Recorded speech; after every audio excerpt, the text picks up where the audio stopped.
Сәлеметсіздер ме? Жалпыға бірдей декларациялаудың үшінші кезеңі шеңберінде 2024 жылғы 1 қаңтардан бастап 250 нысанда активтер мен міндеттемелер туралы декларацияны заңды тұлғалардың басшылары, құрылтайшылары, қатысушылары, дара кәсіпкерлер, сондай-ақ олардың жұбайлары ұсынады.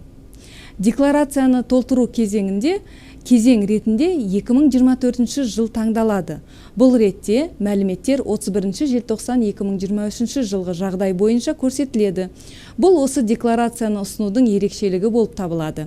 2024 жылы активтер мен міндеттемелер туралы декларация ұсынғаннан кейін жоғарыда аталған тұлғалар 2025 жылғы 1 қаңтардан бастап жыл сайын 270 нысанды кірістер мен мүлік туралы декларацияны тапсырып отырады.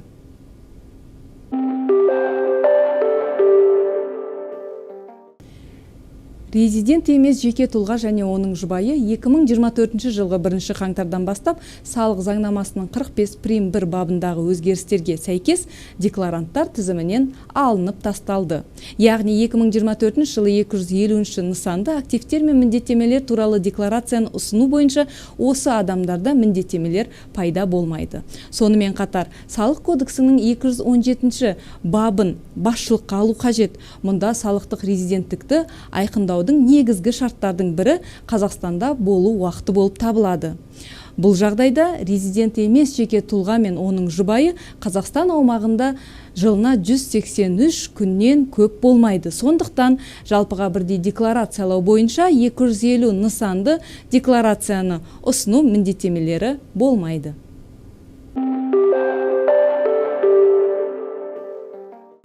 Егер сыйлықтың құны 1000 айлық есептік көрсеткіштен асса, яғни бұл 3 миллион 450 мың теңге, онда оны декларанттың қалауы бойынша бағалауға және 250 нысанды активтер мен міндеттемелер туралы декларацияда көрсетуге болады.